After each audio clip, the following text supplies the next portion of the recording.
سەڵاتان لێبیت من بەیان محەممەد ساڵح پزیشکی پسپۆری ئافرەتان لە نەخۆشخانەی میهرەبانی هەڵگەری بڕوانامەی بەکەلۆریۆس دانیشتەرگەری گەشتی و ماستە لە نەخۆشیەکانی ئافرەتان و لەدایکبووە.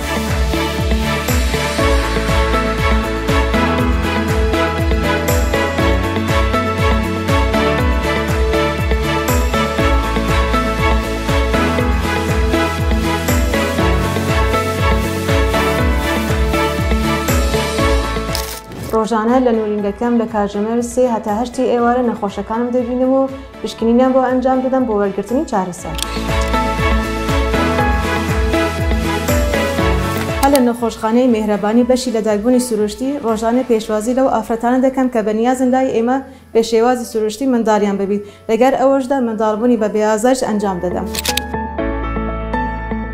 هەر لە نەخۆشخانەی نەشتەرگەری میهرەبانی و هۆڵی نەشتەرگەری چەندین نەشتەرگەری بۆ ئەو ئافرەتانە ئەنجام دەدەم کە پێویستیان پێیە، وەکو نەشتەرگەری منداڵبوون، دەرهێنانی کیست، دەرهێنانی گرێ، دەرهێنانی ڕەحم، بەرزکردنەوەی ڕەحم و میزڵدان و هەروەها جوانکاری ناوچەی زێ بە هیوای سەلامەتی بۆ هەموو لایەک.